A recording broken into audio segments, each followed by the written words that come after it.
கார்த்திகை தீபம் சரியில்ல. இன்னைக்கு என்ன நடக்குதுன்னு பார்க்கலாம். வாங்க வீடியோக்குள்ள போலாம். தீபா கார்த்திகிட்ட சொல்றாங்க, அங்க ஆக்சிடென்ட் இல்லைங்க. ஒரு பிரச்சனை நடந்துருச்சுங்கிறாங்க. பிரச்சனையா? என்ன பிரச்சனைன்னு கேட்குறாங்க. கையில சொன்னா எல்லாரும் பதட்டம் ஆயிருவாங்கன்னு தான் நான் உங்ககிட்ட தனியா வந்து சொல்றேன். நான் மார்க்கெட்டுக்கு போயிட்டு வரும்போது ஒரு ரவுடி என்கிட்ட வம்பிழுத்தானுங்க. அப்ப நடந்த சண்டையில நான் அவனை கை நீட்டி அடிச்சுட்டேன். அதுக்கப்புறம் தான் அவன் கத்தி எடுத்துக்கிட்டு என்னை துரத்திக்கிட்டு வந்தான். அப்பதான் நான் கார்ல மோதிட்டேங்கிறாங்க. யாருங்க இது? ஒருவேளை நம்ம வீட்டுல இருக்கிறவங்க தான் யாராவது இப்படி எல்லாம் பண்ணிருப்பாங்களாங்கிறாங்க. நம்ம வீட்டுல யாரும் இப்படி பண்ற மாதிரி இல்லையேங்கிறாங்க. ஏன் ஐஸ்வர்யா அண்ணி இல்லையா? அவங்க உங்க மேல கோவமா தானே இருக்காங்க. ஐஸ்வர்யா அண்ணி பிரெக்னென்ட்டா இல்லைன்னு அவங்கள வெளியே அனுப்புனதே நீங்க தானே காரணம். அந்த மனசுல வச்சுக்கிட்டு கூட அவங்க பண்ணிருக்கலாமல்லங்கிறாங்க. எனக்கு என்னமோ அவங்க கொலை பண்ற அளவுக்கு போவாங்களேன்னு எனக்கு தெரியலைங்க. இதோட விடக்கூடாது, நம்ம போலீஸ்ல போய் பாத்துக்கலாங்கிறாங்க. வேண்டாங்க, தேவையில்லாம பிரச்சனை எதுக்கு, இது இதோட விட்டுலாங்கிறாங்க. தீபா சரி விடுங்க, நான் பாத்துக்கிறேன்ட்டு போறாங்க. கார்த்தி அருண் ஆனந்த் ரெண்டு பேரும் பேசிட்டு இருக்கும்போது கார்த்தி அங்க போறாங்க. ஐஸ்வர்யா அண்ணி எங்க இருக்காங்கன்னு கேக்குறாங்க. ஏன் அவ்வளவு எதுக்கு நீ கேக்குறேன்னு கேக்குறாங்க அருண். ஐஸ்வர்யா அண்ணி என்ன வேலை பார்த்துருக்காங்க தெரியுமா? ஒரு ரவுடியை அனுப்பிச்சு தீபாவை கத்தியால குத்த சொல்லியிருக்காங்க. அவளும் அதுக்கு பயந்து ஓடி போய் கார்ல ஆக்சிடென்ட் ஆகி இப்ப கை கிராக் ஆயிருக்குன்னு சொல்றாங்க. கார்த்தி யாரோ ஒருத்தர் தீபாவை குத்து வந்தா அதுக்கு ஐஸ்வர்யா தான் குத்த சொன்னான்னு அர்த்தமா? எவிடன்ஸ் ஏதாவது இருக்கான்னு கேக்குறாங்க. ஆனது எவிடன்ஸ் எல்லாம் எதுவும் கிடையாது. ஆனா தீபாவனால தானே அண்ணி வீட்டை விட்டு வெளியே போனாங்க. அந்த கோவத்துல கூட அவங்க செஞ்சிருக்கலாமல்லங்கிறாங்க. கார்த்தி அவ எங்க தங்கியிருக்கான்னு எனக்கு தெரியாது. அவளை பத்தி எதுவுமே தெரியாது. எப்ப அவ குழந்தை விஷயத்துல போய் சொன்னாலோ அப்பவே அவளும் வேண்டாம் நானும் வேண்டாம்னு முடிவு பண்ணிட்டேன். அதுக்கப்புறம் அவ எங்க தங்கியிருக்கா என்ன பண்றான்னு எனக்கெல்லாம் தெரியாதுங்கிறாங்க அருண். எனக்காக நீ எதுவும் பார்க்க வேண்டாம். நீ போலீஸ்க்கு வேணாலும் போய் என்ன வேணாலும் ஆக்ஷன் எடுத்துக்கோ. அவளை நான் எப்பவே மனசுல இருந்து தூக்கி போட்டேங்கிறாங்க அருண். அவ தப்பு செஞ்சிருந்தானா தண்டனை அனுபவிக்கிட்டுங்கிறாங்க. போலீஸ்க்கு போறக்க எனக்கு தெரியாதா? ஆனா எதுவா இருந்தாலும் அது நம்ம குடும்பத்துக்கு தான் கேவலங்கிறாங்க. என்னோட ஒய்ஃபுங்கிறதுனால தான் நான் பேசிட்டு இருக்கிறேன். இதுவே அவங்க தான் தப்பு செஞ்சாங்கன்னு தெரிஞ்சது நான் சும்மா விட மாட்டேன்னு சொல்லிட்டு போறேன். கார்த்தி இவனால வீட்டுல இருந்தா தான் தொல்லைன்னு பார்த்தா வெளியில இருந்து தொல்லை கொடுத்துட்டே இருக்கிறா. இவ மட்டும் நேர்ல இருந்தா கத்தியால குத்திட்டு போயிருவேங்கிறாங்க. டேய் கார்த்தி தான் ஏதோ வந்து சத்தம் போட்டு போறானா, அதுக்காக நீயுமா அப்படி பேசுவேன்? டேய் அவெல்லாம் பண்ணக்கூடிய ஆள் தான். குழந்தை மேட்டர்லயே எவ்வளவு பெரிய பொய் சொல்லிட்டாங்கிட்ட அப்படிங்கிறாங்க அருண். கார்த்தி கோவப்படுறதுலயும் நியாயம் இருக்கு. அவ பேச்சு எடுத்தாலே எனக்கு பிபியே இருது. சே அவெல்லாம் ஒரு பொம்பளையான்ட்டு போறாங்க அருண். ஆனந்த் ஐஸ்வர்யாவுக்கு போன் அடிக்கிறாங்க. என்ன நீ தீபாவை கொல்ல பார்த்தியான்னு கேட்குறாங்க. என்ன மாமா சொல்றீங்க? நான் இருக்கு அவளை கொல்ல பார்க்குறேன்னு சொல்றாங்க. நடந்த விஷயங்கள் அத்தனையும் சொல்றாங்க ஆனந்த். இல்லையே நானெல்லாம் அந்த மாதிரி பண்ணலேங்கிறாங்க. அப்போ வேற யார் பண்ணியிருப்பான்னு கேட்குறாங்க ஆனந்த்.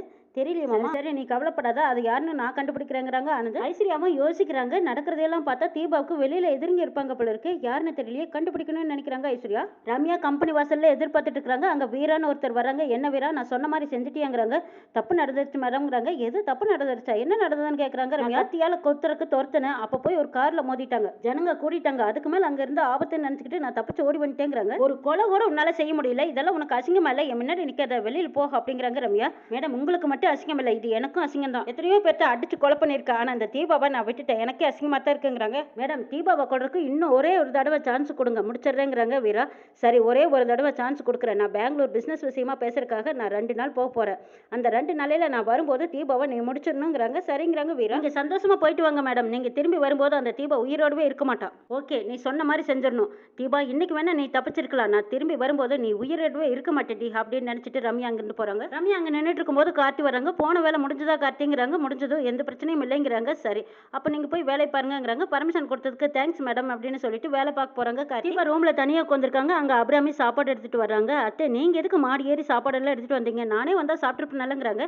நீ கையில கட்டோட இருக்க, நீ எப்படி வந்து சாப்பிடுவ? அதான் நானே எடுத்துட்டு வந்தேங்கிறாங்க. எனக்காக நீங்க மாடி ஏறி வரணுமாங்கிறாங்க. அது ஒன்றும் பிரச்சனை இல்லை, நீ ஒன்றும் சங்கோச்சப்படாத, இந்த சாப்பிடு அப்படின்னு சொல்லி சாப்பாடு எடுத்து கொடுக்குறாங்க. தீபா நான் ஊட்டி விடுறேன், நீ சாப்பிடுன்னு சொல்லி ஊட்டி விடுறாங்க. அபிராமி எனக்கு 3 பசங்க தாமா, ஒரு பொண்ணு இல்லையேங்கிற குறையே ரொம்ப நாளா இருக்கு. எனக்கு இப்ப அந்த குறையே இல்லைங்கிறாங்க. என்னத்த சொல்றீங்க, எனக்கு ஒன்றும் புரியலைங்கிறாங்க. தீபா நான் உன்னைய மருமகளா பார்க்கல, என்னோட சொந்த மகளா நான் பார்க்கறேன். உங்க வாயிலேருந்து இப்படி ஒரு வார்த்தை வர்றதுக்கு நான் கொடுத்து வச்சிருக்கணுங்கிறாங்க. தீபா ஆமா, ஆரம்பத்துல நான் உன்னை வெறுத்தாலும் அதுக்கப்புறம் என் பசங்க மேல நான் இப்ப எவ்வளவு பாசம் வச்சிருக்கணும். இப்ப நான் அதே அளவு பாசம் உன் மேல வச்சிருக்கேன். சாப்பிடுன்னு ஊட்டி விடுறாங்க. அத்தை நானும் உங்களை அத்தையா பார்க்கல, உங்களை நான் அம்மாவா பார்க்கறேன். என் அம்மா கிட்ட இருக்கிற தாய் பாசத்தை உங்க மூலமா நான் பார்க்கறேன். இப்ப என் பக்கத்துல அம்மா இல்லைங்கிற ஃபீலிங்கே இல்லை. நீங்க அந்த அளவுக்கு என்கிட்ட பாசமா இருக்கிறீங்க.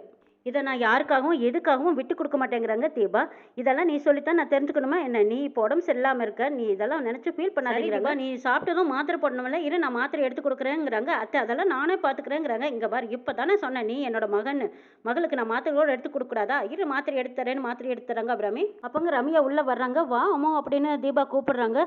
உனக்கு ஆக்சிடென்ட் ஆயிடுச்சுன்னு கேள்விப்பட்டேன், கேள்விப்பட்டதும் நான் உன்னை பார்க்கலான்னு ஓடி வரேங்கிறாங்க ரம்யா. ஆக்சிடென்ட் எப்படி நடந்துச்சு? நீ ரோட்ல எப்பவும் கவனமா தானே போவேன், இது எப்படி நடந்ததுன்னு கேட்குறாங்க ரம்யா. காய்கறி வாங்கிட்டு வரும்போது ரோட்ல ஒரு கார் வந்துச்சு, தெரியாம மோதிட்டேங்கிறாங்க. ஆக்சிடென்ட் பண்ணவன சும்மாவா விட்டு அடிச்சு இழுத்துக்கிட்டு போய் போலீஸ் ஸ்டேஷன்ல விட்டுருக்க வேண்டாமாங்கிறாங்க. ஆக்சிடென்ட் அதிர்ச்சியில நான் அதெல்லாம் கவனிக்கவே இல்லைங்கிறாங்க தீபா. கார் நம்பரையாவது நோட் பண்ணியா, அட்லீஸ்ட் அவனை போலீஸ் ஸ்டேஷன்லயாவது உள்ள தள்ளலாம் இல்லைங்கிறாங்க. ஆக்சிடென்ட் ஆனதும் நான் மயங்கி விழுந்துட்டு அதுக்கப்புறம் என்ன நடந்ததுனே தெரியல, எல்லாம் கூட்டம் கூடிட்டாங்க. அதுக்கப்புறம் நடந்தது எனக்கு எதுவுமே தெரியாதுன்னு தீபா சொல்றாங்க. சரி கார் நம்பர் கண்டுபிடிக்கலைனாலும் பரவாயில்ல, எனக்கு தெரிஞ்ச போலீஸ் ஒருத்தர் இருக்காரு, அவர்கிட்ட சொல்லி கார் யாருதுன்னு கண்டுபிடிக்க சொல்லலாங்கிறாங்க ரம்யா. அதெல்லாம் வேண்டாமா, சின்ன காயம் தானே, எதுக்கு தேவையில்லாம போலீஸ் ஸ்டேஷன்ல கம்ப்ளைண்ட் கொடுத்துக்கிட்டு அலைஞ்சுக்கிட்டு, அதெல்லாம் வேண்டாங்கிறாங்க அபிராமி. தீபா, உன்னை இந்த நிலைமையில பார்க்கும்போது எனக்கு ரொம்ப மனசுக்கு கஷ்டமா இருக்கு. நீ யாருக்குமே கெடுதல் நினைச்சது இல்லை, உனக்கு போய் இப்படி ஒரு ஆக்சிடென்ட் ஆயிடுச்சுங்கிறாங்க ரம்யா. விடு, ஆமா, தப்பு செய்யறவங்களுக்கு நாம தண்டனை கொடுக்கணுங்கிறது கிடையாது, அதுதான் ஆண்டவனே கொடுத்துருவாங்கிறாங்க. சரி, ஹாஸ்பிட்டல் போனியே, அங்க என்ன சொன்னாங்கன்னு ரம்யா கேட்கறாங்க. ஊசி மருந்தெல்லாம் போட்டிருக்காங்க, ஒன்றும் பிரச்சனை இல்லை, நாளைக்கும் வர சொல்லியிருக்காங்க, மாத்திரை மருந்தெல்லாம் கொடுத்துருக்காங்க, நாளைக்கு போகணுங்கிறாங்க தீபா. தீபா, நீ என்னோட பெஸ்ட் ஃப்ரெண்டு, உனக்கு ஏதாவது ஒன்றுனா என்னால் தாங்கவே முடியாதுங்கிறாங்க ரம்யா.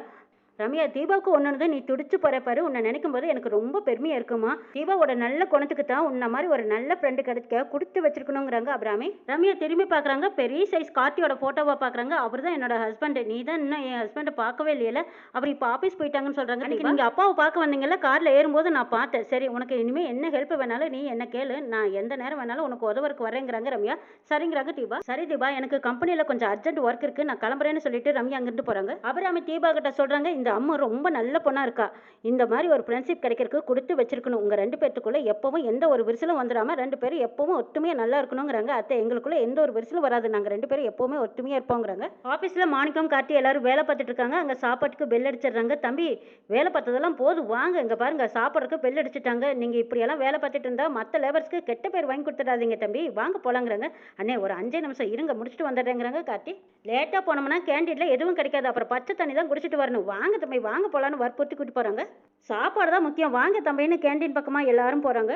முன்னாடி போன லேபர்ஸ் எல்லாருமே செவுத்துல எழுதிக்கிறத பார்த்துட்டு அதிர்ச்சியா நிற்கிறாங்க. யார் இந்த மாதிரியெல்லாம் எழுதியிருப்பா அப்படின்னு பார்த்து படிச்சுட்டு இருக்காங்க. என்னப்பா இது, மேடத்தை பற்றி தப்பு எழுதி வச்சிருக்காங்களேன்னு சொல்லிட்டு இருக்கும்போது கேசவன் மேனேஜர் வர்றாங்க. என்னப்பா என்ன கூட்டுங்க அப்படின்னு சொல்லிட்டு அவரும் வந்து செவத்தை பார்க்குறாங்க. கேசவன் மேனேஜர் வந்ததும் ரம்யா கிட்ட சொல்றாங்க, ஹார்ட் போட்டு உங்க பேரையும் கார்த்தி பேரையும் வரைஞ்சு வச்சிருக்காங்க மேடம், யாருன்னு தெரியலங்கிறாங்க. கார்த்தியும் மாணிக்கமும் வராங்க. அங்க என்ன கூட்டமா இருக்கு, வாங்க தம்பி போய் பார்க்கலான்னு மாணிக்கம் கூட்டிட்டு போறாங்க. கார்த்தியும் மாணிக்கமும் போய் பார்க்குறாங்க. கார்த்தி எதுவும் பேசாம அமைதியா நிற்கிறாங்க. கார்த்தியும் மேடத்தையும் பற்றி இப்படியெல்லாம் எழுதி யாரோ அசிங்கம் பண்ணியிருக்காங்களே, இவங்க ரெண்டு பேர்த்தையும் பிடிக்காதவங்க தான் யாரோ இந்த மாதிரி எழுதியிருக்காங்கன்னு சொல்றாங்க. இன்னொரு லேபர் கூட்டத்துல இருந்த ஒருத்தர் சொல்றாங்க, ஒருவேளை இது உண்மையா இருக்குமா அப்படின்னு. இதுவும் காதுல விழுது கார்த்திக்கு.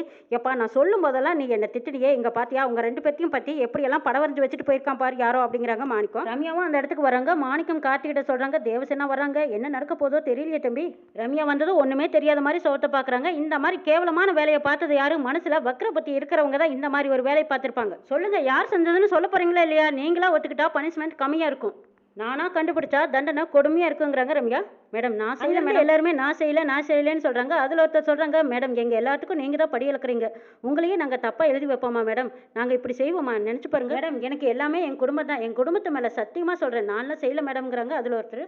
ரம்யா மாணிக்கத்தை பார்க்குறாங்க. மேடம் என்ன அப்படி பார்க்காதீங்க மேடம், என்னோட வாய் கொஞ்சம் ஜாஸ்தி தான், இருந்தாலும் என் கை சுத்தம், வாய் சுத்தம், என் பேச்சு சுத்தம் மேடம், நான்லாம் இந்த மாதிரி வேலையை பார்க்கலங்கிறாங்க. சரி, இங்கே இருக்கிற யாருமே இதை செய்யலைன்னு சொல்லிட்டீங்க. கேசவன், இந்த ஏரியா பக்கமாக இருக்கிற சிசிடிவி ஃபுட்டேஜ் எல்லாமே செக் பண்ணுங்க, இந்த வேலையை பார்த்தது யாருன்னு கண்டுபிடிச்சிடலாங்கிறாங்க ரம்யா. இங்கே எல்லாரும் போங்கங்கிறாங்க. எல்லா தொழிலாளியும் போயிடுறாங்க. கார்த்தியும் மாணிக்கமாக நிற்கிறாங்க. சாரி கார்த்தி, என் ஃபேக்ட்ரியில் இந்த மாதிரி ஒரு கேவலமான வேலை இது வரைக்கும் நடந்ததே இல்லை, இப்படி இன்னைக்கு நடந்துருச்சு, என்னையும் உங்களையும் அசிங்கப்படுத்தி எழுதியிருக்காங்க, எக்ஸ்ட்ரீம் சாரின்னு கேட்குறாங்க. மேடம், நீங்கள் எதுக்கு சாரி கேட்குறீங்க, நீங்களா பண்ணுனீங்கன்னு கரெக்டாக ஸ்டாப் வைக்கிறாங்க. ரம்யாவுக்கு பக்குன்னு ஆகுது. என்ன நடக்க போகுதுங்கிறதையும் நாளை எபிசோட்ல பார்க்கலாம்.